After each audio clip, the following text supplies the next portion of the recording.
Okay, I don't speak Portuguese, pouco español, francés, not Portuguese. I speak very quickly.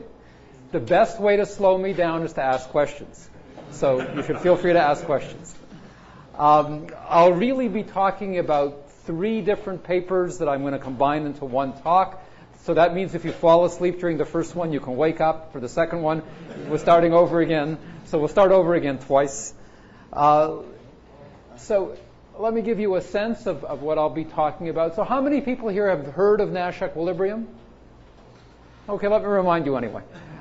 So when game theorists look at a game, they try to analyze it in terms of what they call solution concepts. And the solution concept is meant to be a prediction of how the game will be played. And maybe the most famous solution concept is Nash equilibrium.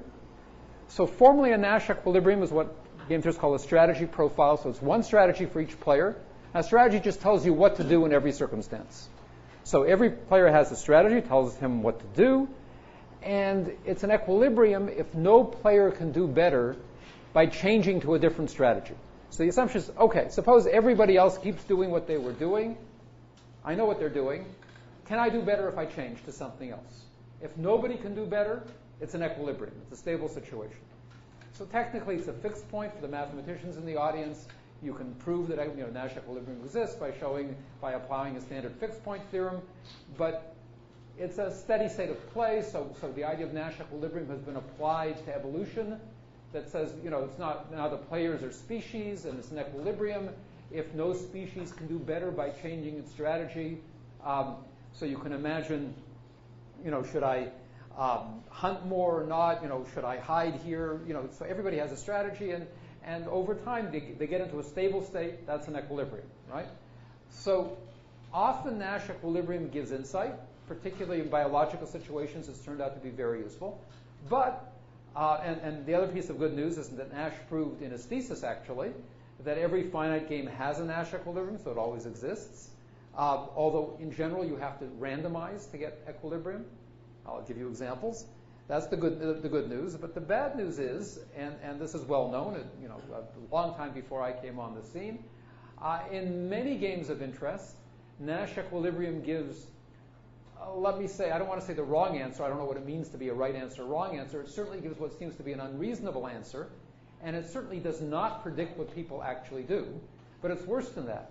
People actually do much better than the smart economists who are playing in Nash equilibrium. So I should stress that being in a Nash equilibrium is not necessarily a happy situation. Equilibrium just says you can't do better if you change to something else, but you might not like it, right? So I'll give you examples later. But so in general, Nash equilibrium doesn't predict what people do, doesn't give very good outcomes. And here are some problems with Nash equilibrium. The assumption is in a Nash equilibrium that I can't do better even knowing what you're going to do. But if we're only playing a game once and we've never met before, how do I know what you're going to do? Why should I play a Nash equilibrium? I have no idea what you're doing. Now, there are games with multiple equilibria, what are called coordination games. So if you drive, it's good that either everybody drives on the left side or everybody drives on the right side. I should say this in Brazil, where it's clear that not everybody understands that it's a coordination game. Right? In most countries, red light means stop, green light means go. It's coordination. It could be the other way around. Sometimes in Brazil, it seems it's the other way around. I'm not quite sure. But there are, so in a game where everybody drives on the right is one equilibrium, everybody drives on the left is another equilibrium. I'm in a new country. What should I do? How do I know that I should? What part? Which is the right equilibrium to choose? In England, everybody drives on the left. In Brazil, pretty much everybody drives on the right. So, as I say, there are many problems now with Nash equilibrium, and economists have proposed lots of different solution concepts that try to get around some of the problems of Nash equilibrium, rationalizability, sequential equilibrium, perfect equilibrium, proper equilibrium. It's okay, you don't have to know these because I'm not going to talk about them. What I want to focus on are quite different problems, mainly inspired by computer science. So I'm going to focus on 3 problems. That's why I say the talk has 3 parts. There's really 3 separate lines of research. One problem is that Nash equilibrium isn't robust. It doesn't handle faulty or unexpected behavior. And this line of work, and it also doesn't deal with coalitions. It views people as individuals or not part of teams. So this line of research was very, very much inspired by work that I did in fault-tolerant distributed computing. That's another area that I'm interested in. What's called Byzantine agreement, if you've heard of that. The second notion I'm going to look at is that Nash equilibrium doesn't take computation costs into account. It's obviously inspired by computer science. And the third is that Nash equilibrium assumes that the structure of the game is common knowledge. What I mean by that is that everybody knows that one of the things I can do is move left. Everybody knows, everybody knows, everybody knows, everybody knows. We all understand how the game works. But of course, in real life, if you're playing a game, now when I talk about games, I mean any kind of strategic situation. A war can be viewed as a game, right? But you might not be aware of all the moves that are possible. So if you think about, so it's, September the 11th was yesterday, so a decade ago or so, planes were flown into the Twin Towers. So if you think of that as a game, people just didn't realize that that was a possible move in the game, that was something that people might actually do, right? So players might not be aware of all the moves in the game, and I'm going to talk about how to define solution concepts that handle that. All right, so let me talk. This is the first part of the talk, which talks about fault tolerance, and I want to talk about K-resilient equilibria first. So intuitively, Nash equilibrium tolerates deviations by one player. It's perfectly consistent with a Nash equilibrium that two players could do much better by deviating. So let me give you an example. That suppose we have a game where everybody plays either 0 or 1. If everybody plays 0, then you get a payoff of 1. Right? So if we all play 0, we all get a payoff of 1. If exactly two players play 1, so if Marcelo and I play 1, everybody else plays 0, then Marcelo and I are very happy, we get 2, and all the rest of you get 0. In any other situation, everybody gets 0. Now I claim in this game, everybody playing 0 is an equilibrium. It's clearly an equilibrium. If anybody deviates from that, that means all but one player is playing 0. And then we're in the third situation, everybody gets 0. Are we together? So if we're in a situation where everybody plays 0, nobody has any incentive to deviate. Because if you deviate, you will play 1, everybody else is playing 0, and then you're in the third bullet. Because it's not the case that everybody's playing 0. It's not the case that exactly two players are playing 1. You're the only player. Does that make sense? So it's an equilibrium because nobody has any incentive to do something different. But suppose Marcelo and I get together and I say, Marcelo, look, we're friends. You can trust me. I trust you. If we both deviate and we both play 1, then we're in the second bullet. We're very happy. We get 2. All the rest of you get 0. I don't care that you get 0. I want 2. Right? So although everybody playing 0 is a Nash equilibrium, it's not what we call too resilient. It doesn't tolerate a deviation by a coalition of size 2. Now, it turns out the idea of K-resilience is very old. Bob Aumann, who actually won a Nobel Prize not too long ago, in 1959, before most of you were born probably, in 1959 he introduced the notion of what he called strong equilibrium. A strong equilibrium is resilient for all K. So certainly the idea of being K-resilient is not new. But after he introduced it, if you look in the literature since 1959, so we're talking about, 55 years ago, you'll find maybe 2 or 3 papers on strong equilibrium. Nobody was interested in it. And Aumann's famous. He won a Nobel Prize, so it's not that nobody saw his paper. My guess is, sociologically, economists are not very interested in solution concepts where you can't prove that they necessarily exist. The nice thing about Nash equilibrium is the Nash proved every finite game, that can be extended, but sort of every reasonable game has a Nash equilibrium. But even if you only require 2 resilient equilibrium, it's not hard to show that there are games where there don't exist any 2 resilient equilibrium.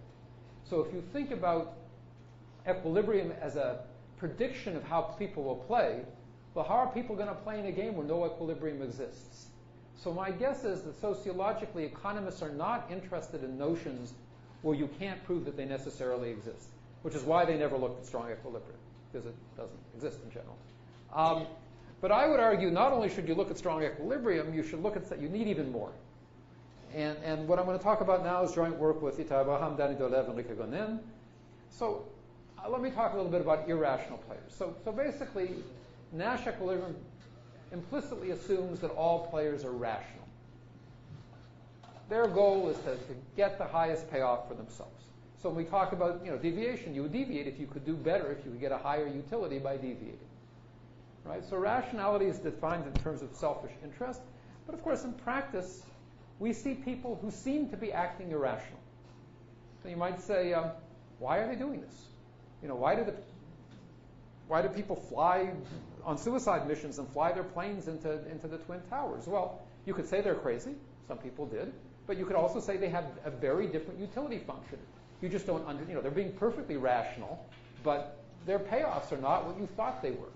Right? That's certainly possible. So I tell my students when I teach a course in discrete math that I give homework every week, and you should do your homework. It's easy. It gives 25% of your grade. You would be crazy not to do, and plus the exams are very much like the homework, so you would be crazy not to do your homework. And indeed, most of my students do their homework. But there's always about 10 to 15% who don't do very much homework. Now, you could say they're irrational, and sometimes I think they're irrational, but look, from their perspective, it's much more fun to go to a party on Saturday night than to do my homework. So they're being perfectly rational. They just have utilities that are different from mine. But there are other reasons that people might not act according to what's predicted by Nash equilibrium. Suppose, think of my mother using the internet. My mother is not very good with computers, so even assuming that she's rational, let's say she's bidding on eBay or something like that, and she would do the right thing if she could, she can't get the computer to do it. She doesn't know how to do the right thing, even if she wanted to. Or suppose my computer is faulty. It's not working. That was the original motivation. We were coming. I had done work with Danny Dolev on fault tolerance, and that's exactly what the kind of thing we worry about. What if your computer is faulty? So again, you're rational. You'd like to do the right thing, but your computer crashed. You can't, right? And apparently irrational behavior is not at all uncommon. So I'm sure in Brazil nobody ever does peer-to-peer file sharing. You never download music and movies. It's only in the States that we do that. But just let me tell you, in the States, people do these things. And you could argue that doing it is irrational. So look, why would anybody post music on Kazaa or these Nutelli's music file sharing sites, or why would anybody seed on BitTorrent and help other people download stuff after they download something themselves? Well, you could say, well, people are nice, or maybe my utilities are different. All that music you downloaded, that came from me, right? And that makes me feel good, right? So maybe we just don't understand people's utilities. So I would like to say, well, let me just give you an example to make it clear how this differs from resilience. So consider a group of n bargaining agents, again, all of us. And all we're trying to do is decide whether to stay and bargain, or should I just give up and go home, right? Should I take you seriously and stay and really bargain? So if everybody stays and bargains, we all get a payoff of 2. That's the best possible. It's clearly a Nash equilibrium. Everybody stays and bargains. If anybody goes home, then everybody who goes home gets 1. But the people who stay get 0. Does that make sense? If everybody stays, we all get 2. But if even one person goes home, then all the people who go home get 1 and everybody else gets 0. Okay, I claim this game. There are 2 equilibria. What are the 2 equilibria? Somebody raise a hand or something. 2 equilibria, yes. Everybody goes home is 1 equilibrium. What's the other equilibrium? Everybody stays. Can you see that? So clearly, if everybody stays, you have no incentive to go home. You get 2 if you stay. You get 1 if you go home. It's clear what's called Pareto dominance, the best possible payoff. They get 2. So everybody stays is clearly an equilibrium. Everybody goes home is clearly an equilibrium. If everybody goes home, you'd be stupid to stay. You get 0 if you stay. Right? Is that clear? So 2 equilibria. The equilibrium where everybody stays is K resilient for all K. No coalition can do better by deviating. Right? If Marcelo and I get together, Marcelo Renata and I, Marcelo Renata, Alfredo and I, it doesn't matter how many people get together. If we're all going to stay, nobody does better by going home. Right? So the equilibrium where everybody stays is K resilient for all K. But now suppose you're talking about 1,000 people. right? How many people would stay? Raise your hands if you would stay. So clearly the problem with the equilibrium where everybody stays is it's very fragile. It's not robust. Because all it takes is one person to go, oh, my kid's sick. I'm not feeling well. It looks like religion. Like if everybody believes in yes, the Messiah will come. But yeah. And if we don't all believe, the Messiah won't come. But now all it takes is one person who doesn't believe. You were just pretending to believe. Yeah. So my point is that in this example, I hope it's clear that probably a lot of people would go home because they don't count on everybody else staying, even though that's the best thing to do. Right? So the equilibrium where everybody stays is highly resilient. It tolerates coalitions, but it's not robust. And we're interested in robust equilibria, and I claim to game theorists, they believe me even, that if you're looking at large games, let's say played on the web, robustness is important, right? Because you might not understand the utilities of other people, computers might be down, lots of reasons. You want robustness. So we have a formal definition. I'm going to say a protocol is T-immune if the payoffs of the good agents are not affected by the actions of up to T other agents. So I have an equilibrium. It's immune if what other people does not affect my payoff, right? So clearly everybody going home is very robust. It's T-immune for all T because I get my one no matter what you do. Does that make sense? So for those of you who know about Byzantine agreement, this came from Byzantine agreement. If you don't know it, don't worry about it. So Nash equilibrium, so I'm going to be interested in what are called KT robust equilibrium, KT robust protocols. A KT robust protocol tolerates coalitions of size K, so I want to be able to handle coalitions because I think that's important. And typically I want to think of K as relatively small. So it's fairly easy to think of 3 or 4 people or 3 or 4 companies as colluding. It's hard to imagine that you can get coalitions of size 100. It's just, practically it's hard to do. And I'm also interested in T immunity. And again, typically I want to think of T as fairly small. I want to be, or at least a fraction. What T should be typically is going to be 1% or 2%, a fraction of the. I want to allow a certain number of people to be weird, irrational, have faulty computers, whatever. I mean, so Nash equilibrium is just 1-0 robustness. It's the very special case where K is 1 and T is 0. And in general, KT robust equilibria don't exist, but they can be obtained with the help of mediators. So let me talk about mediators. So consider an auction where people don't want to bid publicly. Right? Why might this happen? This happens all the time in the business world. If you're auctioning, for example, the rights to drill for oil offshore, a company like Exxon might not want to reveal how much it's willing to pay for the right to drill offshore. Right? Because that says something about their business strategy. They don't want their competitors to know how much they're willing to bid. Or, their geologists explore the territory, and they don't want their competitors to know, what their geologists discovered. So people don't want to reveal their bids. They want to have private bidding. And of course, that would be easy to do if you had a mediator, a trusted third party. Everybody just sends their bid to the trusted third party. The trusted third party says, okay, the highest bidder was Renata. Auction's over, go home, Renata won. And the question is, can we get rid of the mediator? So suppose you don't have anybody you can trust. So you'd like to do an auction. You'd like it to be private. But and as I say, it would be easy if you had a trusted third party. Everybody just tells the third party their bid. Third party promises not to reveal anything. But suppose you don't have a trusted third party. So it turns out this question has arisen both in economics and computer science. And it arose independently more or less at the same time. It arose in the late 80s, 88, 89, are the first published papers. So in economics, if you Google cheap talk, you'll discover there's lots of papers on cheap talk.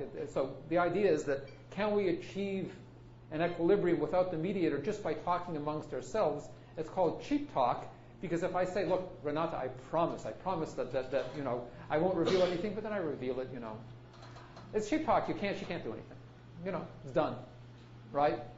So there's no judge to say, you revealed something, you promised not to reveal it, you get a fine.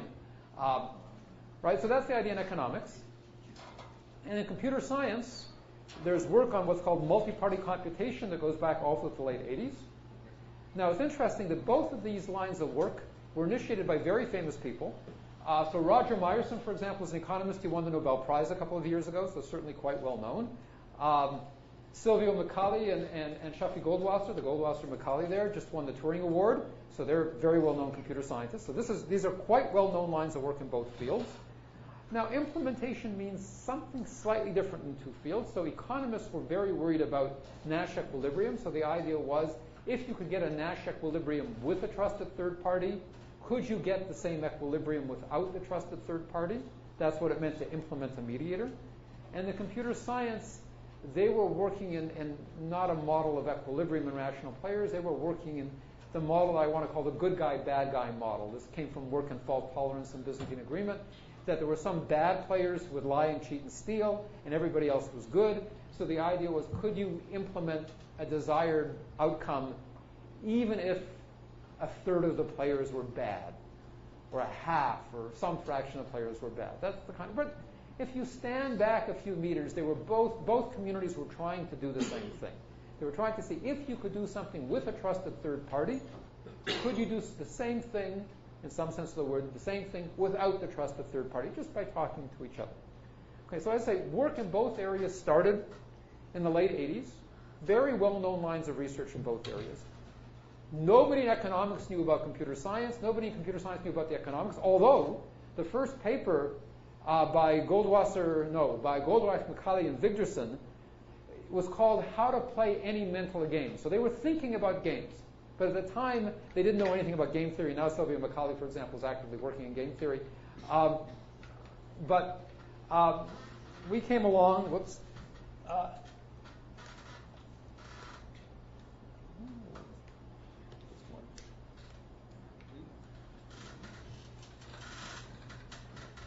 Time out. There we go. Okay. So we came along around 2006, so about 17 or 18 years after the kind of research started, and said, wait a minute, both communities are doing the same thing, and we generalized both notions using KT robust equilibria. And it turns out some of the results in computer science turn out to subsume the results in economics. It's not totally obvious. But with a bit of work, you could show that the best known results in the economic literature actually follow from the results in the computer science literature. So, but these communities really, 17 years, totally oblivious to work going on in the other community. So let me give you a flavor of the kinds of results that we prove. I won't give the theorems because I'm going to go on to the second part of the talk after that. So we show that if n is greater than 3k plus 3t, so again, remember, k and t are two parameters. K is the size of coalitions that we're willing to tolerate. So think of, I'm willing to tolerate a coalition of size 5. And T is the number of weird, irrational players that I want to allow. So the result says if n is greater than 3k plus 3t, if you can do something with the mediator, so if you have a KT robust strategy with the mediator, so with the mediator you can tolerate coalitions of size k and you can tolerate up to t weird players. If you can do it with the mediator, you can get rid of the mediator and do it just by talking to each other. Moreover, not only can you do it without knowing anything about the other agents. In particular, you don't have to know what their utilities are, and the protocol has a bounded running time. It stops after 17 steps. I say this because it's going to be a contrast to the later results. And that result is tight, that if n is less than or equal to 3k plus 3t, in general, you can't do it. So I have to be careful what that means. We can show there exists a game where you have a trusted third party and you can't get rid of the trusted third party if n is less than or equal to 3k plus 3t. There are other games where you can. So it just says, if n is greater than 3k plus 3t, you can do it for all games. If n is less than or equal to 3k plus 3t, there exists a game where you can't do it.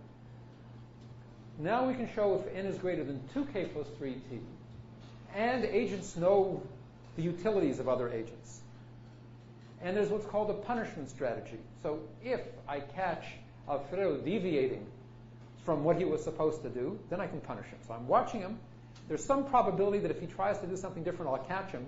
And if I catch him, there's a way that I can punish him. That's the idea of a punishment strategy. So this idea of a punishment strategy is taken from the economics literature. And we can show that if n is greater than 2k plus 3t, You can implement the mediator as long as you, and the idea is exactly what I said. That the idea is, roughly speaking, there's the stuff that you're supposed to do, but with some probability you'll get caught. And if I catch you, I'll punish you, but to be able to punish you, I need a punishment strategy. And that's tight. If n is less than or equal to 2k plus 3t, you can't do it. But we show that in general, you're going to need unbounded running time to do this. So your protocol that does this is a randomized protocol. You toss coins. And what you're randomizing about is the running time. So for each round, you'll stop with probability a half. So the expected running time, on average, you'll stop after 2 steps. With the smaller probability, it'll take 3 steps. With the smaller probability, it'll take 4 steps. The probability that it'll take longer and longer goes down exponentially. But there is no upper bound in the running time. And we prove that this is necessary. We prove that no protocol that has a bounded running time can implement the mediator. The reason I make a big point about that is there are 2 papers published in very famous economics journals, Econometrica, which is considered the best journal, and JET, that are supposedly use a punishment strategy and give a way of implementing a mediator using cheat talk, and their protocols are bounded. So even without looking at their protocol, we knew there had to be a mistake, because we had a theorem that said you can't do it with a bounded, and then we found the mistake. But what happened is that first we looked at protocols and said it can't be right, it will contradict our theorem. So either our theorem's wrong or their protocol's wrong, and we looked at their protocol, problems with their protocol. And they agreed. We've talked to the authors. Then we have another result that says, up to now I've been assuming point-to-point communication. Suppose you had a broadcast facility. So instead of me sending a message directly to Fabio, I could, and another one directly to Renata, another one directly to Marcelo, I could broadcast a message. And then if I can do that, then I can implement a mediator, or epsilon implement as a small probability of error, if n is greater than 2k plus 2t. And then if I assume all the assumptions about cryptography, that agents are polynomially bounded, and I have good cryptography techniques, the one-way functions. If you don't know about these things, don't worry about it. PKI is a public key infrastructure. So if I have the whole setup of cryptography, then I can implement, or epsilon implement a mediator, even if n is, as long as n is greater than k plus t. So basically for any n that's bigger than the number of deviators and irrational players. My point here is not that you should memorize these results, but notice how the results vary depending on standard assumptions in computer science and economics. So this assumption of a punishment strategy, that came from economics. Point-to-point versus broadcast, that's a standard issue in computer science. We often, what's the power of broadcast? There are papers with the title saying, what's the power of broadcasting? Cryptography, public key infrastructures, that's computer science. So when I give this talk to game theorists, I say, you guys need to learn some computer science. This is quite relevant to the kinds of things you're looking at. So I think the bottom line here is this is really work at the intersection of computer science and game theory, but really distributed computing and cryptography in game theory, those parts of computer science. I say that because the next parts are going to be different parts of computer science. And I want to argue that both are important here, and also that game theory really needs to take the idea of coalitions and robustness quite seriously. I think if you're looking at large games played on the web, robustness becomes a big deal. Now, it turns out that game theorists now are starting to look at robustness, but they have different notions. There are many ways you can be robust. But this idea of fault tolerance is new for game theory. Okay. New part of the talk. So if you found the last part boring, I get another chance to, everything is different now. It's okay if you didn't understand the last few slides because I'm starting over again. All right. Let me talk about computation. So this part is joint work with Raphael Pass. I'm sorry, question. By the way, you should feel free to interrupt with questions. So questions on the last part? Okay. Just shout out if you have a question. So suppose you're given an n-bit number, a big number, and we're going to play a little game. And I say, look, you have to guess if the number is prime or not. And here are the payoffs. If you guess right, you get $10. That's good. If you guess wrong, you lose $10. That's not so good. But if you play it safe and just pass, I'll give you $1 anyway. Okay? Now, this game has exactly one Nash equilibrium. It's a one-player game. The only Nash equilibrium is to give the right answer. Why is that the obvious Nash equilibrium? Because if you weren't giving the right answer, you should change your strategy to give the right answer. Now you laugh. Well, you should laugh. I mean, because obviously what's wrong here is most people won't play if I give you a 200-bit number and say, okay, now is it prime? You'll look at it and say, I have work to do. Give me my dollar, right? That you're not going to play the Nash equilibrium. Why not? Well, obviously because it takes a long time to figure out if a number is prime. So those of you, there is a polynomial time algorithm for primality testing. I know that. But I suspect that most of you don't have that algorithm implemented on your computers. So that if I came up to you on the street and said, is this 200-digit number a prime number? Even though there's a polynomial time algorithm, probably you'll take your dollar, right? You might apply some very simple tests. You might see if it's an even number. Even numbers aren't prime. There are some simple tests to see if the number is a multiple of 3. So maybe you'll spend 2 or 3 minutes trying some simple tests. But if the simple tests don't work, you'll say, okay, just give me a dollar. I have better things to do. And that's what we want to capture. So what's really going on here, I would claim, is that the utilities need to take into account the cost of computation. So your true utility isn't $10 minus $10 or $1. It would be, for example, $10 minus the cost of computation is your utility if you'd spend the time figuring it out. Or maybe not. Maybe you like thinking about these things. I mean, if I give somebody a math puzzle, some people enjoy it. This is not a very interesting puzzle, but suppose I give you a math puzzle and say, well, if you get the right answer, you get $10. The wrong answer, you lose $10. Or if you say I pass, you get $1. But if it's an interesting math puzzle, there might be people who, I like math puzzles, right? So I might be willing to spend the time. So the cost of computation for me is not a cost. It's the joy of computation or something like that, right? So I'm not saying that computation necessarily should be bad, but the point is you should take it into account. For some people say, forget it, I got better things to do than solving a math puzzle, but other people might say, oh, great. So the idea of making computation cost part of the equilibrium really goes back to Aria Rubinstein, and what he did formally is he modeled the computation by using finite automata. I'm assuming that most of you have heard of finite automata. It doesn't matter if you haven't really. It's just a model of computation. But the point is that an automaton has a certain number of states, and the way he modeled the cost of computation was he said, I'm going to charge you for the number of states in your automaton. So basically, when you're confronted with a problem, you'll choose an automaton to play for you. The automaton will, so to speak, get the input of the problem, will compute an answer. What you do is you'll give the automaton's answer, but I'm also going to charge you for the number of states in the automaton.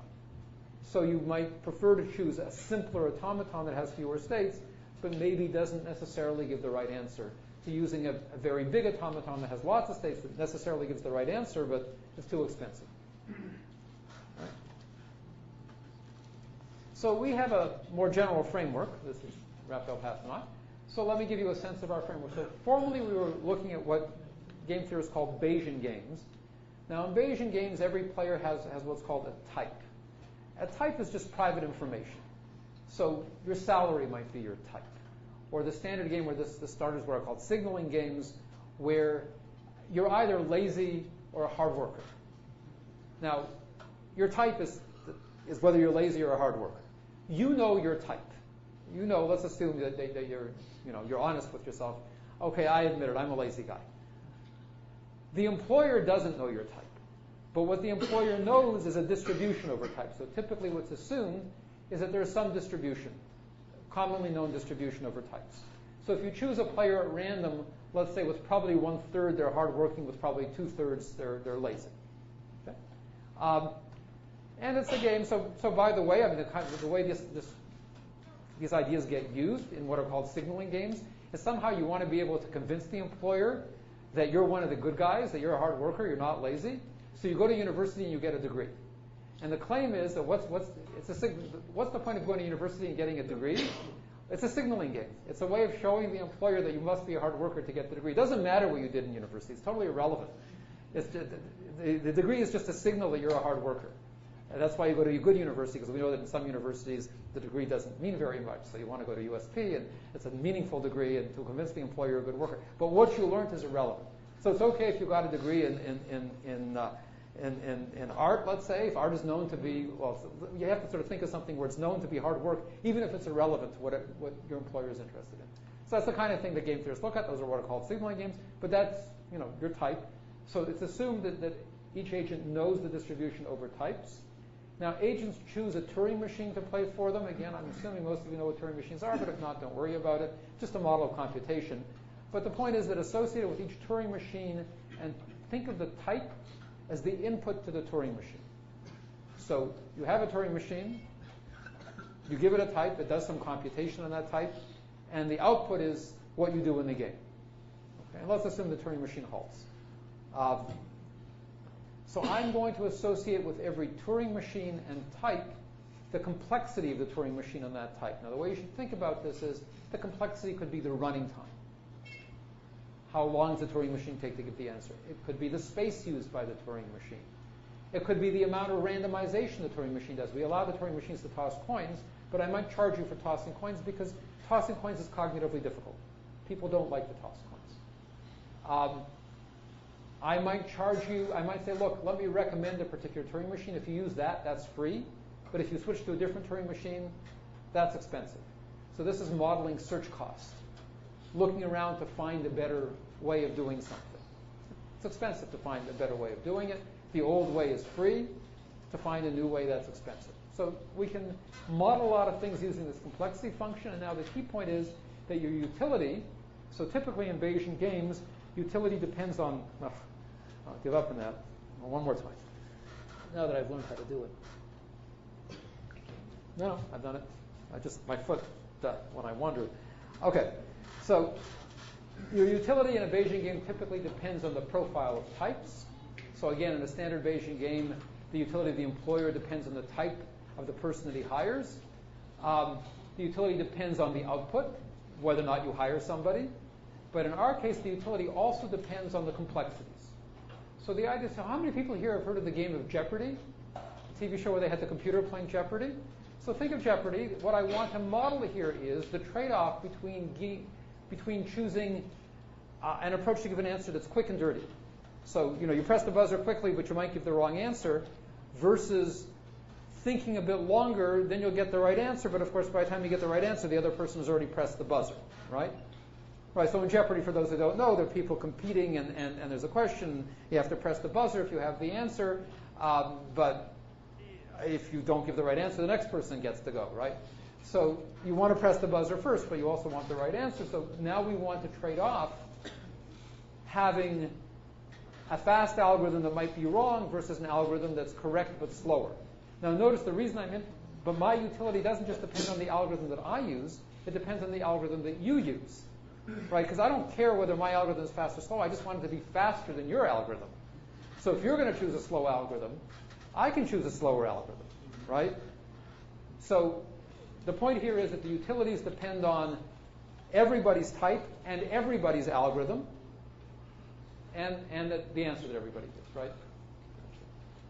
So this is just a small extension of the standard model. And the good news that it allows us to capture what I would argue are lots of important features. So in the primality testing game, it'll explain why with a large input you'll pass. Because just make the cost of computation enough that it's not worth it to you for the extra $9 to spend a long time thinking. You have better things to do with your life. We can capture the overhead and switching strategies, why people don't bother switching to something new. You say, look, they're being perfectly rational. Even if there's something new out there that's better, there's a cost to switching to something new. I'm always the last person to get the latest technological gizmo because I want everybody else to figure out how it works, and I don't want to be the one that's first. There's a cost. And we can explain some experimentally observed results. I'll give you some examples. In fact, let me give you an example now. So how many people have not heard of Prisoner's Dilemma? Okay, let me explain Prisoner's Dilemma. So Prisoner's Dilemma is this game over here, so let me explain it. So it's a game where you might have heard of it maybe it has a different name in Portuguese. Does somebody know what's Prisoner's Dilemma in Portuguese? It's the same. Okay. Well, you have two actions. You can either cooperate or defect. That's C or D. Each player can either. The story is we have two prisoners. They're captured by a sheriff who says, look, if you rat on the other guy, if you give evidence that will allow me to convict the other guy, then you'll get a light penalty and he'll get a heavy penalty. You're very happy with that. You never liked him anyway.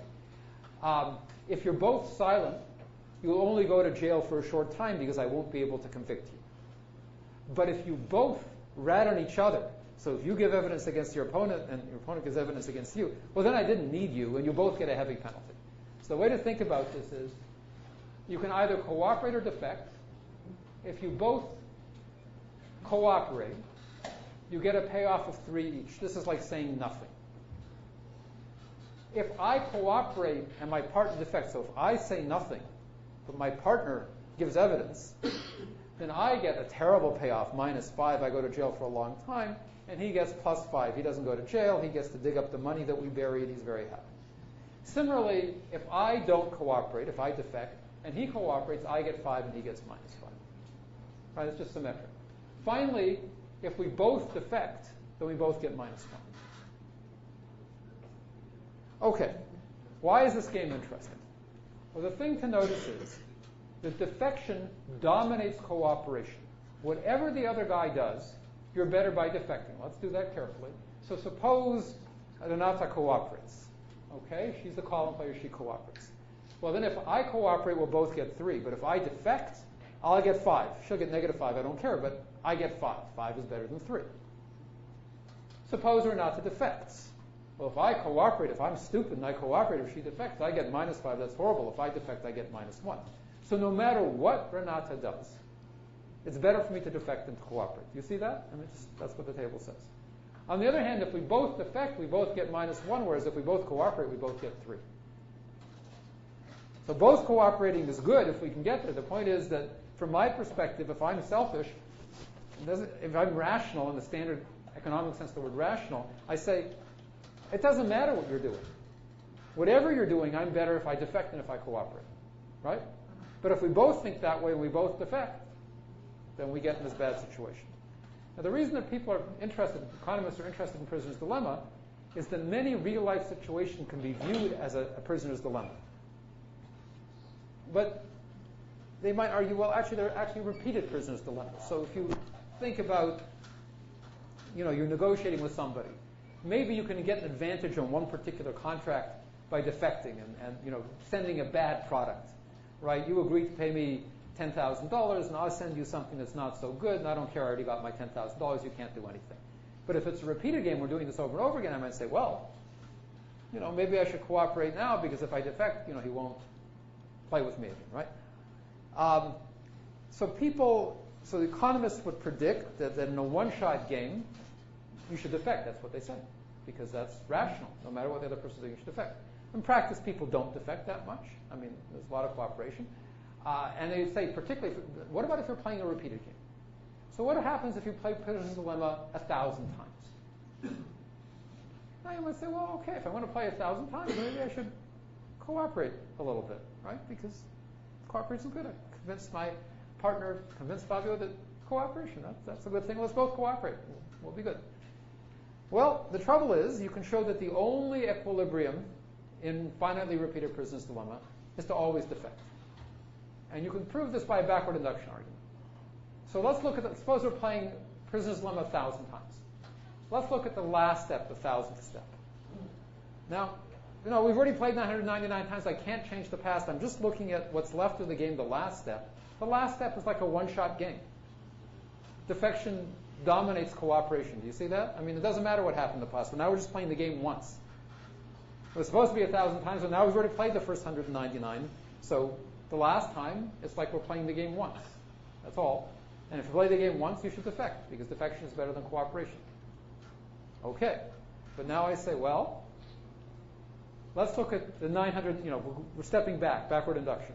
Let's look at the second last time we played the game. I say, well, if you're going to defect, I already convinced myself you're going to defect the last time. You're rational. Defection is the right thing to do at the last step. We're both going to defect the last time.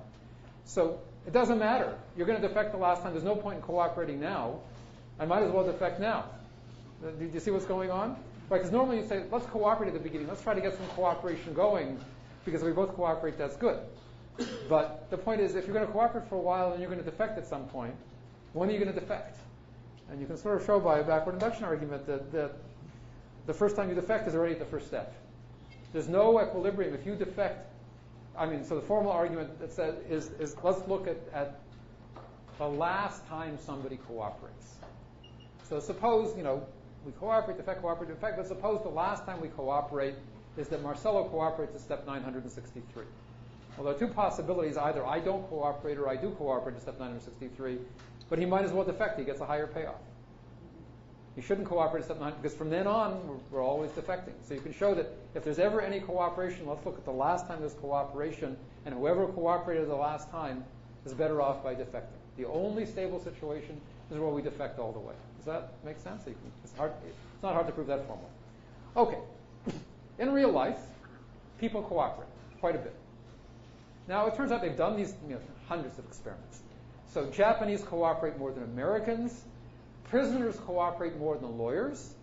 Nurses cooperate more than doctors. The people who cooperate the least are economics students. This is true. And of course, there's more. The people who cooperate do much better than the people who don't cooperate. Right? Because if we cooperate for a long time together, we're going to do much better than the people who defect all the time. The rational people who defect. Right? Two rational people play each other, they defect the whole game. Two irrational people play each other. We're very nice. We cooperate the whole time. And we laugh at the rational people. We're doing much better. Right? Does that make sense? So clearly this is a problem for economists. They have a solution concept, Nash equilibrium, that makes a prediction that A, doesn't match reality. Because in practice, people do cooperate for a long time. And B, the outcome is bad. Right? The people who cooperate, the irrational people who cooperate, do much better than... So it's not like you're doing better by doing the rational thing. So there have been lots of attempts to explain cooperation.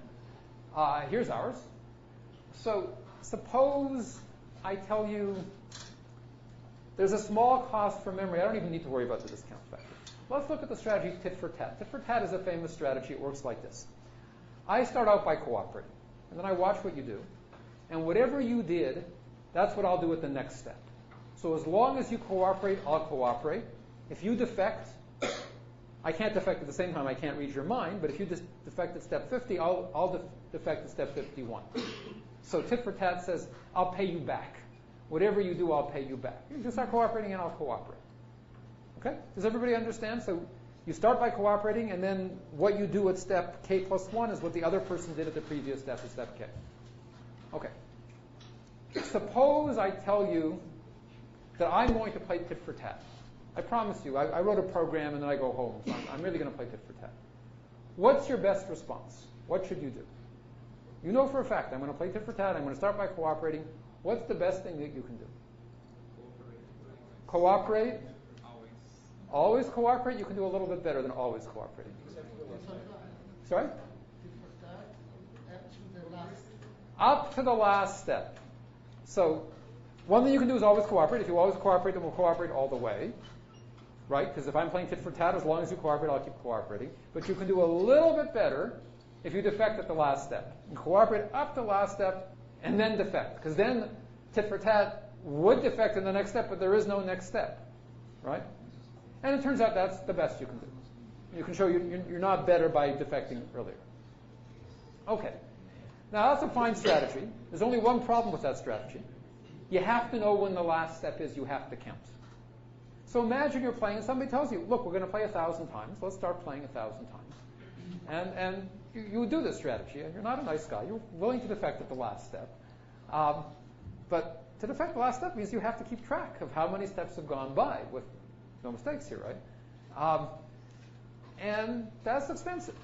So all we have to do in our framework, we don't even have to write down exact numbers. All we have to do is assume that the cost of counting to 1,000 and keeping track is higher than the gain that you would get by defecting at the last step. It's even easier to do that if you have a discount factor, but it doesn't really matter. Then the optimal strategy is to cooperate. And it's even more than that. Even if I know that you're going to defect, suppose we have different computation costs. There's no reason to assume we have the same costs. So suppose for you it's easy to count to 1,000. For me it's expensive. Maybe you have a piece of paper you're willing to keep track, or you have a counter, or you have somebody who'll do it for you.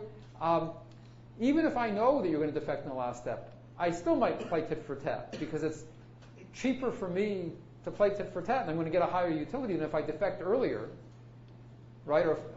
Or count to 1,000, because what I really should do if you're going to defect at the step 1,000 is I should also defect at step 1,000, but it's not worth it for me to count to 1,000, right?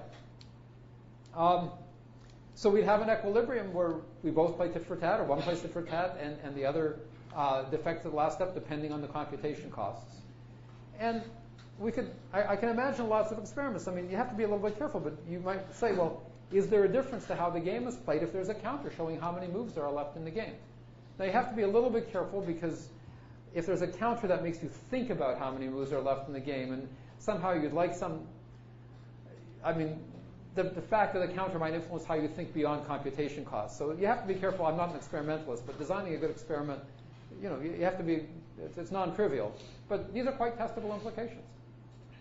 So, so this seems good. Now let me give you some bad news. In general, if you take computation into account, there might not be an equilibrium. Let me give you a simple counter example. It's actually cute. So there's a game that we call in English rock, paper, scissors. Right? You have this in part, paper beats rock, rock beats scissors, scissors beat paper. Sometimes called Rochambeau. This game has a unique Nash equilibrium where you randomize. You play each strategy with probability 1/3. So you toss a 3-sided coin to determine what you're going to do. Nothing else is an equilibrium. So in fact, this will turn out to be important later. So suppose I play a strategy where I put, let's say, probability 1/2 on rock and probability 1/4 on paper and scissors. What's the best response? So in general, what's the best response to a strategy? Exactly. You play the best response to whatever I'm putting the highest probability on. So if I put probability 1/2 on rock and probability 1/4 on paper and scissors, the best response is to play paper. That's the best response to rock. It's not necessarily unique. There might be more than one best response, but there's always a best response that's deterministic, where you play the best response to whatever I'm putting the highest probability on. Now, why is that relevant? So I'm going to claim that suppose I change things a little bit and I say, okay, I charge you for randomizing. And this is actually cognitively realistic. People don't like to randomize. They find it hard to do. They're not very good at it. There are lots of examples to show that people aren't very good at randomizing. So suppose I tell you deterministic strategies are free, and randomized strategies cost epsilon. Epsilon is greater than 0. I don't care how small epsilon is. So what I mean by that is, for example, if I play rock and you play scissors, so I win, instead of getting a payoff of 1, I get 1 minus epsilon. If I randomize and end up playing scissors and you play rock, so instead of losing and I get -1, I get -1 minus epsilon. So if you randomize, I'll charge you epsilon, and otherwise I'll use the standard payoffs. 1 if you win, 0 if it's a draw, -1 if you lose. Does that make sense? Yeah? Okay. So I claim that game has no Nash equilibrium. Let me prove it.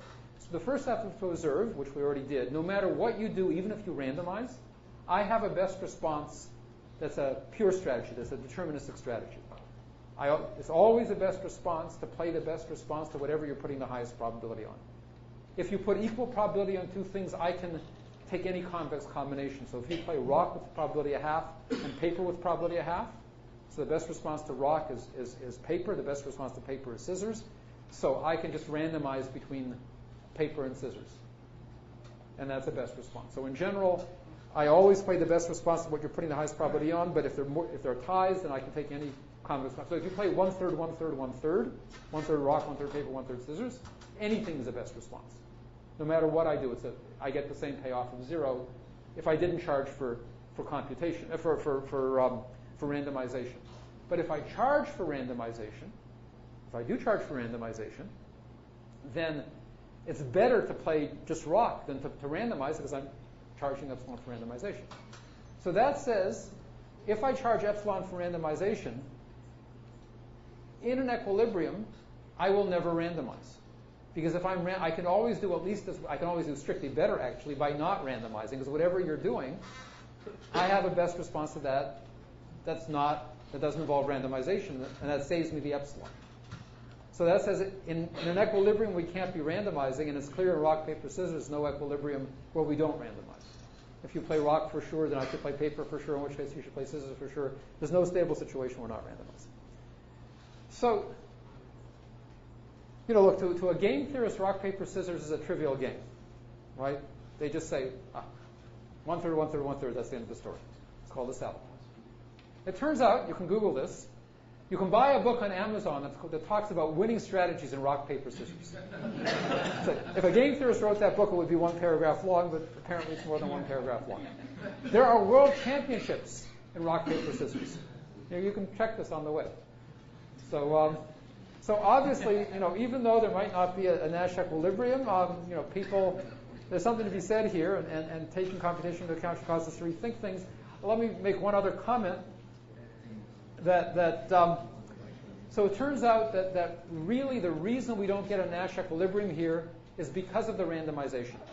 We have a theorem that says so let me say this precisely, if there's no cost to randomization, by that I mean if you randomize, the cost is the convex combination of the cost of the pure strategy. So if you play strategy 1 with probably 2/3 and strategy 2 with probably 1/3, whatever the cost was for strategy 1, multiply that by 2/3, then add 1/3 of the cost for strategy 2. So if the cost of the randomized strategy is the convex combination of the cost of the pure strategies, and the game itself, the underlying game, is computable, then there exists a Nash equilibrium. Technically, it's a computable Nash equilibrium. So along the way, we're showing that for nice games, there's always a computable Nash equilibrium. Make all of this precise. So I have a bunch of slides here on how we can use these ideas to redefine security and multi-party computation. Let me skip that and get to the third part of the talk, which is awareness. So again, this is the final third. You can forget the first two. If you fell asleep, now's the time to wake up again, at least to see if this is interesting. So this is actually joint work with Leandro Rego. Leandro is now at Recife. He was my student.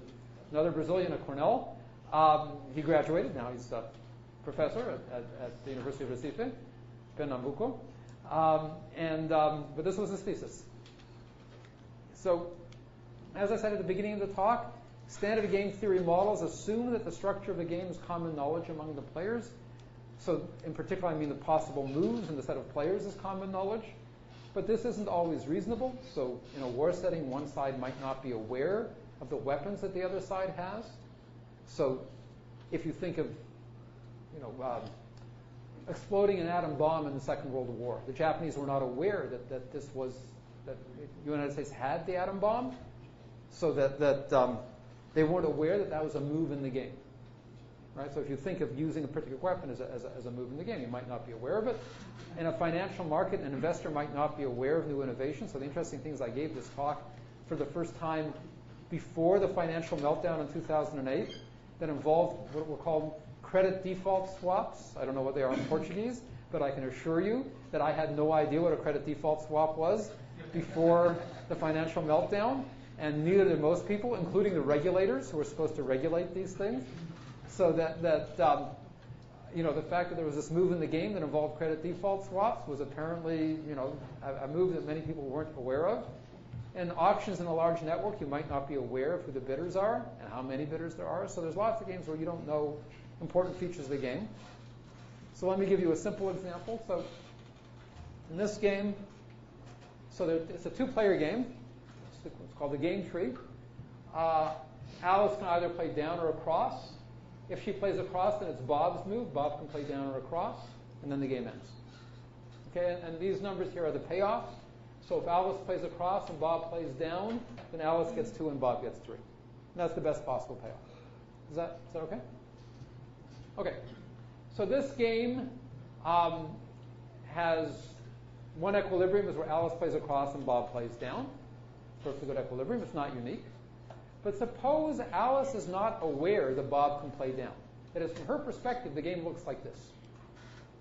She doesn't understand that this is, Bob knows that he can play down, but Alice just doesn't realize. It's not that she assigns probability 0 to Bob playing down. It's that she doesn't even, if she knew about the move, she would assign it high probability. But she's just not aware of the move. It's not on her radar screen. That's what I mean by is not aware. So if Alice is not aware that Bob can play down, then it seems reasonable for Alice to play down right away. Because if she plays across, then Bob will play across and she'll just get 0. Right? So the first observation is that Nash equilibrium doesn't make sense if players aren't aware of all moves. Because Nash equilibrium says, it's a Nash equilibrium if, even knowing what you're going to do, I'm not going to change what I do. But suppose what you do is a move that I'm not even aware of. I can't know what you're going to do. The whole conceptual picture behind Nash equilibrium simply doesn't make sense if there are moves that you're not aware of. So to model what's going on here, we need to represent games where players might be unaware of moves. For logicians in the crowd, the way we're going to do this should remind you a lot of modal logic and Kripke structures, and we have accessibility relations. If you don't know that, don't worry about it. I'll explain it anyway. But it's just a different part of computer science, not distributed computing. So the idea is we use what are called augmented games. And in an augmented game, a player has an awareness level. So we can talk about what a player is aware of.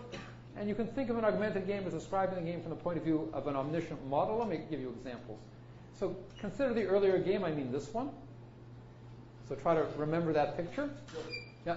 Don't you have the cost of becoming aware? We could have a cost of being. In fact, that's a very interesting. We do talk about things like that, but not in the next 20 minutes, I don't think.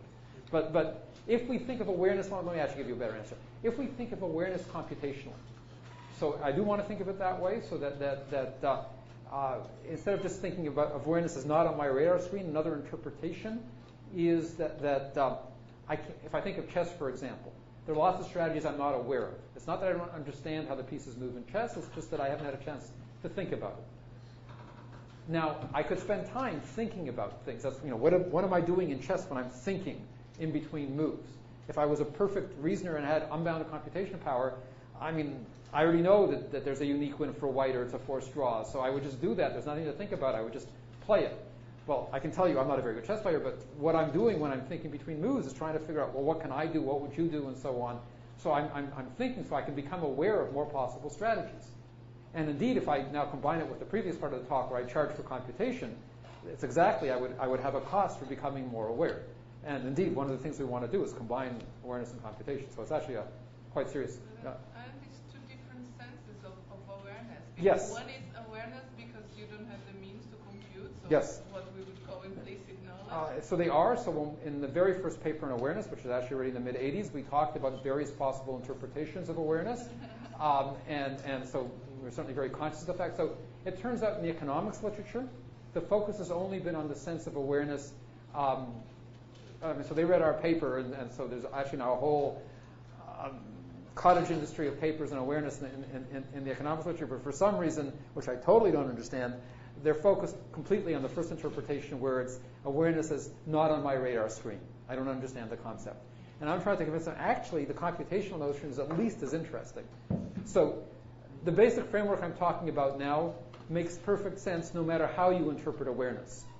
But different interpretations sort of lead you to sort of thinking about different next steps beyond the basic structure. So let me go. So it's this game. So try to remember this simple game. And so let me talk about. Let's assume for simplicity that Alice and Bob are aware of all histories of the game, but Alice is uncertain about whether Bob is aware of this move across down. In other words, Alice is uncertain about whether Bob realizes that he can go down after she goes across. That's what I mean by across down. Whoop. So Alice is uncertain about whether Bob realizes that he can move down and believes that Bob is unaware of it with probability P. So when I say she's uncertain, I'm going to model it probabilistically with probability P. He's not aware that he can play down with probability 1 minus P. He's aware that he can play down, right? So I can have a probability over Bob's unawareness.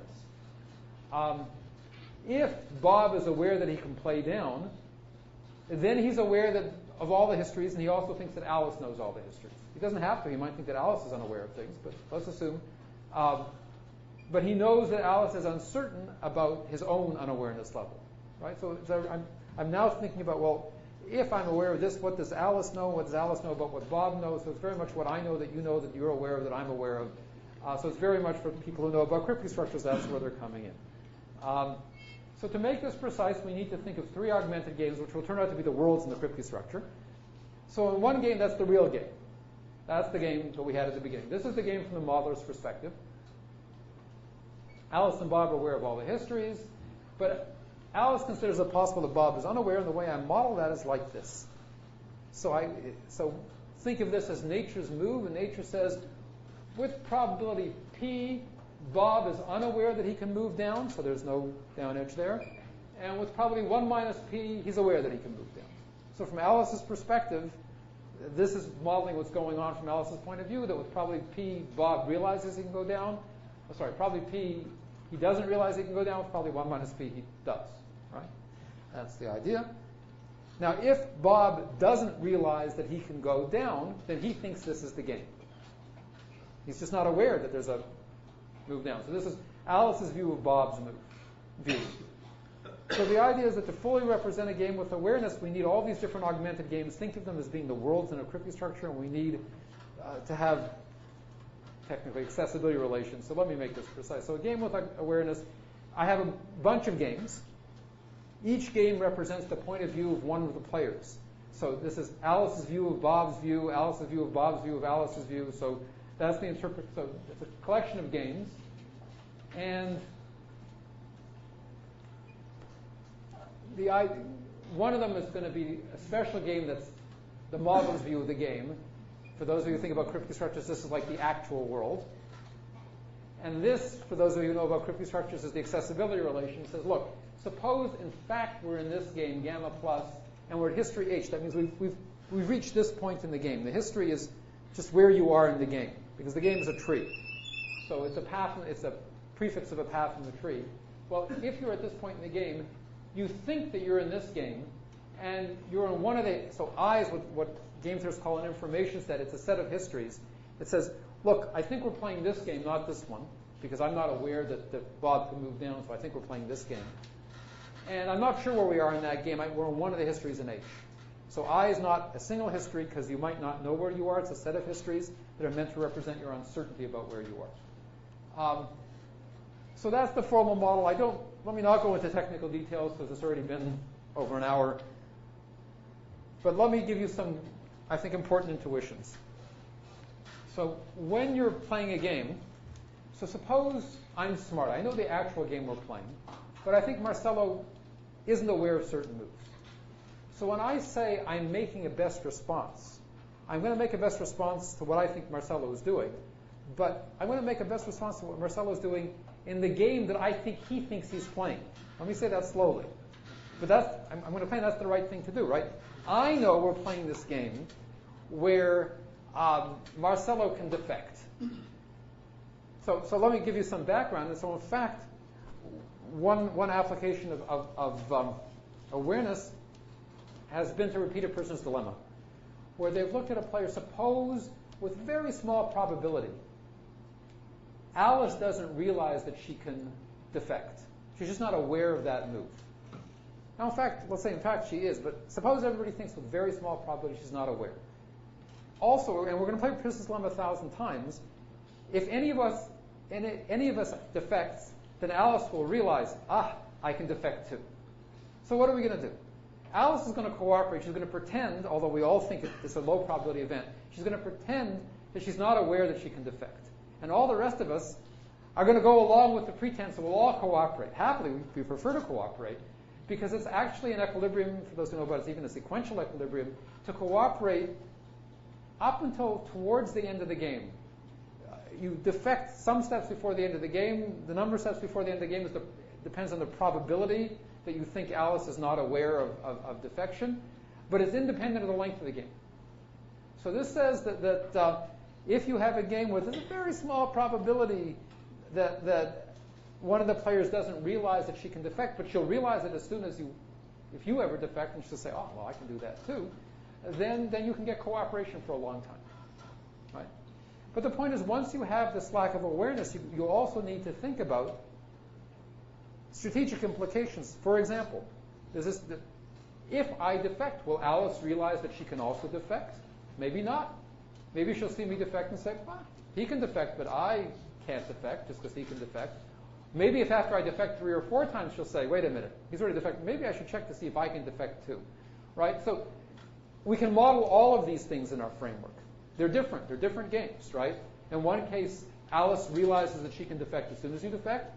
In another case, she realizes it only after you defect it 2 or 3 times. In another case, you might never realize it at all. And these are just different games, right? So the framework allows you to model not just what you're aware of, but how your awareness changes over time dynamically, right? That's all being captured in this framework. And your uncertainty about that. I might not be certain about how your awareness will change. But the point is that in a standard game, a strategy describes what a player will do technically in every information set, in every situation. Well, I can't talk about strategies in games of awareness because I can't tell you what I would do if I discovered a move that I wasn't aware of. I can't think of that. So intuitively, a strategy is something you have at the beginning of the game. It doesn't make sense for me to have at the beginning of the game a strategy that tells me what I would do if I were to discover that, oh, I can defect. I didn't realize that at first. It's not meaningful. I can't have such a strategy. If I had a strategy that say, this is what I would do if I were to discover I could defect, I would know about defection, right? So we can't have that. What we have instead is what we call local strategies. One strategy corresponding to every game you think is possible. So if I think we're playing game 1, here's my strategy for game 1. When I discover, oh, I'm wrong, we're not playing game 1, we're actually playing a game where I can defect, I throw out my strategy for game 1, I come up with a new strategy for game 2. But I didn't have that strategy at the beginning, right? So in general, we were going to associate with every game and every player a strategy for that player in that game, and we have what we call a generalized Nash equilibrium, where everybody's simultaneously, it's a collection of strategies, one strategy for each player in each game. So it's a big collection of strategies, possibly even a countable collection of strategies, infinite but countable. Each player, it's an equilibrium if everybody's playing a best response to what everybody else is doing in the game so each player I is making a best response to every other player J in the game that I thinks J thinks he's playing. Right? You think about that, that's the right thing. I shouldn't make a best response to what Jay is doing in this game because I don't think he's playing this game. I think that, Fabio doesn't understand he can move down. So maybe if he understood he could move down, he would move down, but I don't think he understands that. So I should make a best response to what Fabio is doing in the game that I think Fabio is actually playing. Not in the game that I think we're playing because I might realize that Fabio could move down, but he doesn't. Does that make sense? If you think about it, this argue is the right notion. Does that have anything to do with parenting? Like have anything to do with being a father? Like you have to imagine what's in the Indeed. I mean, as a parent, I spend a lot of time trying to understand what game my kids are playing. I don't always get it right, apparently. I think a teacher, too, has to think a long time about what game students are playing, not, somewhat related. So I mean, you laugh, but I think this is actually quite serious, that you really do need to think about the game that you think is going on and the game that your kids think is going on might not be the same game. In fact, with quite high likelihood, is not the same game. And you need to sort of make a best response to the game that they're playing, not to the game that you think they should be playing, which is not the same thing, at least not with my kids. Okay, one more topic before I quit. So up to now, I've assumed that if you're not aware of something, you don't realize that you're not aware of it. You don't know about your unawareness. But you might. So here's, you might know that an enemy has new technologies of which you're not aware. So I don't know what they are. If I knew what they were, I would be aware of them. But there's something out there, right? You realize that you might become aware of new issues tomorrow. That's why you're delaying your decision. You don't know what those issues are, because if you knew what they were, you could figure out what you would do now. But and now if I talk about awareness, take the interpretation of awareness in terms of computation, then it becomes really, if I think about chess, I might, what am I doing when I think in chess? Well, I'm trying to become aware of more strategies. That really is what I'm doing, I would claim. I might realize that I'm playing against somebody who's much better than me, which is not very hard in chess. And part of realizing they're much better than me is I might realize that they're aware of things that I'm not aware of. Again, I don't know what they are, because if I did, I would be aware of them. But I know there's stuff out there that they're aware of that I'm not aware of. So we have, for logicians in the audience, we have a formal logic for modeling this. It turns out to be a modal logic with an existential quantifier. I want to say there exists an X such that I'm not aware of X, and perhaps Renata is aware of X. But I don't know what X is. I'm not aware of X. So I know there's an X that I'm not aware of that she's aware of. There are things that she's aware of that I'm not. Turns out there's some interesting subtleties in having this kind of quantified modal logic, but I'm not going to talk about that. Let me talk about game theory instead. So we can model awareness of unawareness. The idea, roughly speaking, is that if I is aware that J can make a move at a history H that I is not aware of, I models that by having what we call a virtual move. So I don't understand what the move is, but I want to represent, sort of a dotted line there saying, there's some move here you can make, I don't understand what it is, but I'm going to associate with that move a payoff. And the best way to think about this is actually the way computer algorithms play chess. So that what these computer algorithms do, they explore the game tree up to a certain level. They don't have the computational power to, they might go up to depth 5, and maybe they explore some paths down to depth 7 or depth 8, depending on the computational power. You understand what I mean? They're exploring the game tree. And then they come to a point where, okay, I've run out of computational resources. I can't explore any further. And they look at the board position that they get to at the end of that exploration, and they try to assign it a value. So what makes for a good chess program? A large part of a good chess program is being able to evaluate a board position and assign it a good value. So you can think of this as our formal model is the same kind of thing. We put in a virtual move, and then we estimate the effect of that virtual move. That's like assigning a value to that game after that move, even though I don't understand the move. And in chess, that's what's going on. I don't understand what you can do after the board position. I haven't explored the game tree beyond that. But nevertheless, I'm going to assign it a value. So it's like assigning a value to the moves you can make. So we were very much inspired by chess algorithms when constructing this model. And we were able to show in this model again, we can talk about generalized Nash equilibrium, and we can prove that it exists, which is not trivial because even though the underlying game is finite, these games with awareness and unawareness can be infinite games. And we very much want to connect this abstract notion of awareness to computational notions where we want to talk about the cost of becoming aware, for example. We can make perfect sense out of that. I'm thinking in chess and there's a clock, right? So I have a choice. Do I spend more time thinking to become aware of more strategies? But if I do that, there's a cost. The clock ticks and I might lose the game on time. So that the computational cost of thinking is actually explicitly modeled by the ticking clock, right? And I know I've talked to chess experts, they'll deliberately make a move that, if their opponent is short of time, rather than, they'll make a move that puts them into the game and makes it very complicated, hard to analyze, because they're strategically taking into account the fact that their opponent is computationally limited, is running out of time, right? Rather than making a move that might look better, but, if there weren't time considerations, they prefer to make a move that leads to a more complicated position, right? So this really happens. All right, there's tons of work in the econ literature on awareness now. It's a hot topic, but let me just stop because I can see it's 11:25. So I've talked about 3 solution concepts for dealing with fault tolerance. That was the first third. Lack of computation, that was the middle third. And lack of awareness, that was the last third. I say all of these were inspired by computer science considerations. Computation and fault tolerance very much came from work that I had done in computer science. Things that we haven't taken into account that I think are very interesting. So in computer science, in distributed computing, there's what's called, I called it sort of the good guy, bad guy model. There's a protocol that you're supposed to follow. Most players follow the protocol. These are dumb computers. You give them a program. They do what they're supposed to do, but a certain fraction of the players have been taken over by an adversary, and they can do something arbitrary, and the adversary is out to destroy the system. So this is, good guys and bad guys. The good guys do what they're supposed to do. They're not thinking strategically. They just follow the program. And the bad guys are arbitrary. They're out to destroy the system.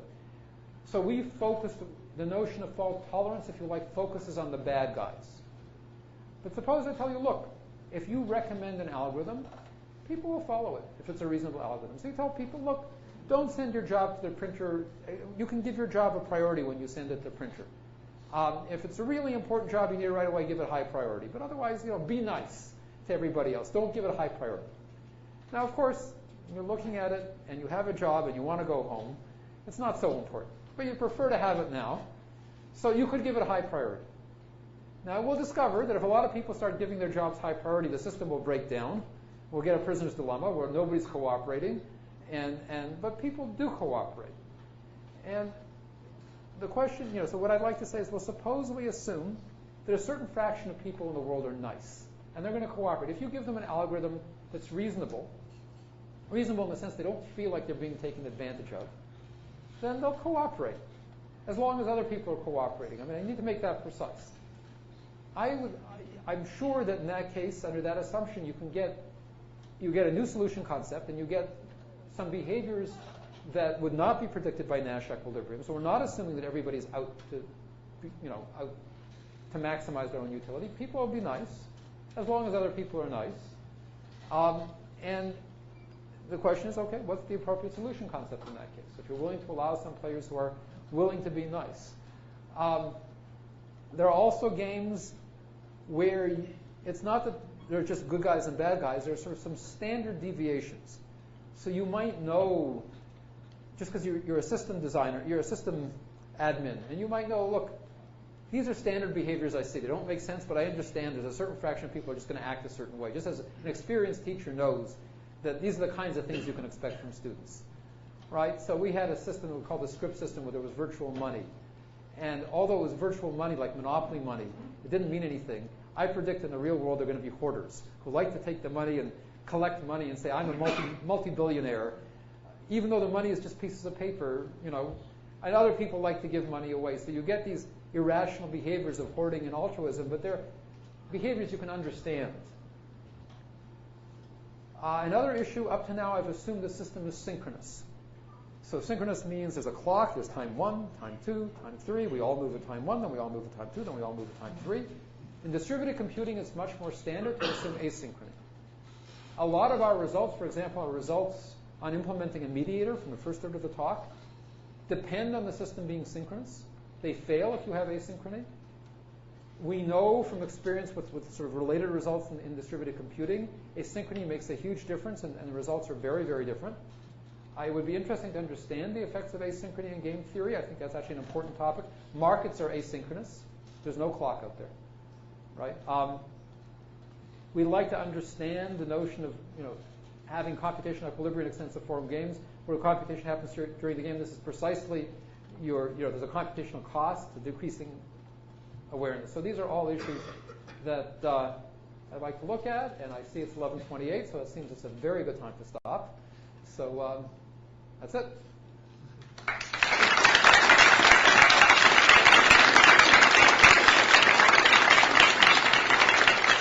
Questions?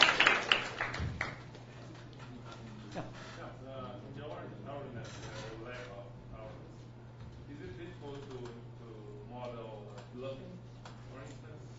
Well, bluffing doesn't have to do with awareness. So I would claim bluffing is a matter of low probability. So if I think of a poker game, and I might pretend that I have a very strong hand when I don't. Now there, it's not that you don't understand the concept of a strong hand. It's a question of what probability will you assign to me. So I mean, standard game theory can already model that. So the point is that this is not lack of awareness. Lack of awareness would be you don't even understand the notion of a strong hand, not that you assign it low or high probability. I was thinking in like Churchill did in Second World War that was high impact. Yeah. So there, that he didn't want the Germans to know that he could intercept the conversations. So it would be lack of awareness. So it's a question of whether you want to model that as a low probability event or lack of awareness. It would be lack of awareness if it didn't occur to the Germans that the British, they felt the system was so strong that it didn't even occur to them. It wasn't even a move in the game that you could break the system. And in that case, that would be lack of awareness, no problem. We could model that. And Churchill would say, well, look, my point is that if I moved people or if I sent up bombers to stop them, then they would sort of realize that I must be aware. They would assign that positive probability. So we can certainly model that. So if you choose to model that as lack of awareness, which is not silly in that case, but somehow modeling as lack of awareness means the Germans are saying it didn't even occur to them that it could be broken because it was such a strong system that just wasn't a possible move. And then, absolutely. Yeah. Is there any ideas where you can represent how players change their strategy during the game? I So the assumption in standard game theory is that players don't stray into the strategy. I mean, the assumption is certainly you choose a strategy at the beginning. Here, we definitely allow, I mean, the whole framework is set up for changing strategies because every time you become aware of a move that you weren't aware of, your conception of what the game is changes. You just move from game gamma 1 to gamma 2, and the strategy that you're using in gamma 2, now that you've realized you had the wrong conception of the game, can be totally unrelated to the strategy in gamma 1. So we actually have that built into the framework, but it's only in the context of, I mean, the only time you would, so to speak, switch strategies in our setup is if you became aware that the game you had in mind was the wrong game.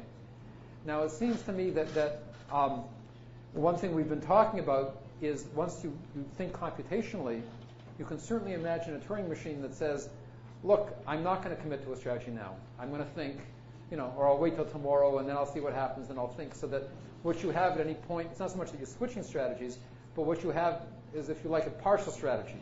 Your strategy says, look, I'll tell you what I'll do if this happens, but if that happens, I don't think it's going to happen. I don't want to think about it. Tomorrow I'll think about it. So, and then if it actually happens, right, I was sure that Marcelo was going to move his pawn, but he surprised me and moved his queen. I didn't think about what to do then. So, my Turing machine would say, I'll develop the rest of the strategy tomorrow. So that's something we very much want to do. So it's not exactly switching strategies because your strategy explicitly says, I'm not going to think about that and I'll worry about it tomorrow, right? Marcelo. When you think that the other person thinks that the game is a different one, Yeah. you can always teach them what you think the world is. Yeah. They know always the probability of the other person understanding. Yes, kids. Yeah. Precisely. Yeah, so we can absolutely model that. Is there an idea of equilibrium given resource bound? Like, okay, if you have, you just have these resources to compute. Yeah. So and what kind of equilibrium can you reach? Yeah. So in the second third of the talk, when I was talking about, so in our formal model, we have a class of Turing machines, so that when you choose a Turing machine, you can't choose an arbitrary Turing machine, you choose one from the set. So if you have a resource bound, the way we'd model that is the set of Turing machines that you're looking at. Let's say you have a resource bound of 10,000 steps. It can be a concrete resource bound. You only look at Turing machines that go for 10,000 steps, and whatever, that's your choice. The moves you can make is to choose a Turing machine in that set. So the equilibrium would satisfy the computational constraint because you're only allowed to choose a Turing machine that satisfies that constraint. Because playing the repeated game with not knowing in advance how many repeats. Yeah, so that getting a good model there is tricky. We haven't totally solved that. More questions? Fabio. When you're talking about computational cost and awareness, you're not talking about learning the behavior of other players or introducing probabilities and beliefs of how they think, and maybe it could be a cost to have that. So we've been thinking hard about that, and that turns out to be tricky. So in our basic model, we were assuming that all the probabilities came for free. That somehow, and all the options came for free. So we were looking at a normal form game where it's just a one-shot game, and somehow I said, look, you have this set of machines to choose from. Where did it come from? I don't know. You were given this set of machines. And you have beliefs about the other player. Where did it come from? I don't know. You have beliefs. But now in practice, you might want to think exactly what you said, that first of all, over time you update your beliefs, and there's a cost to computing beliefs. So one of the things that I've been thinking about, and I don't feel like I have a good answer, is how do we model fuzzy beliefs in some sense? So you might say that, like, one way of modeling the thinking process, at the beginning you only have fuzzy beliefs, and to sharpen the beliefs, speaking informally, that takes some computation. So you could think of modeling your beliefs as a set of probability measures, and there's a cost to decreasing the set. That if you thought more, maybe you could decrease the set. It might work. I mean, so or do we want to allow? I have a belief, but I'm not very confident in it. So somehow you might want to put confidence on belief. So it's still an open question to me, but it seems quite clear to me. So I'm agreeing with you, at least to say that, look, computation is expensive, and part of the computation should be computing your beliefs. And our basic model did not capture that. We actually even have a paragraph saying our basic model doesn't capture this. So we understood the problem. But getting a good model where somehow you can charge for computing beliefs, I don't have a good answer yet, but I think it's an important question. So I agree with the question. I wish I had a better answer. Yeah. I understand a model, it is predicated in knowing what the game is. At least the modeler knows. The modeler knows, but not the players. Yeah. Now, there are actual games in which nobody knows the rules. Yeah, so you could, I mean, somehow it's... I mean, Yeah, in the yeah. financial market, Yeah. there are some people that get a lot of knowledge of providing strategies in which they're prepared for a new move to appear. Yeah, and so yeah. on. So if you like, for us, the modeler is a fiction. I mean, there might not really be a modeler, and nothing really changes in our basic framework if you just took the well, I take it back. So we are assuming there's a true underlying game, but it's a very small, and that's the modeler's game. But it's a very small change, and there have been other models proposed, so it's a very small change to just say, okay, there's no modeler, there's no true underlying game. All we have is different views on what the game is, which might change over time. It's really a very small change in the model. So there's nothing in the model that really hinges on the fact that there's a true game. And I agree with you that certainly the Wild West of financial markets, it's not clear what the game is, and it's not clear there's anybody who really understands what the game is. Who would be the modeler, right? Because certainly, the regulators in 2008 did not understand the game. But it's quite, so there's people who were smarter than the regulators, but did they understand the whole game? Not clear. Not clear. But still, there are strategies for dealing with that. Yeah, so you can say that, I want to take a kind of strategy that sort of hedges, there's what are called, frequential strategies sort of try to take into account, with climate change. I don't know what's going to happen, but I want to sort of be prepared. I agree that, and we should be able to model that. More questions? Going once, going twice. Okay, the talk is sold.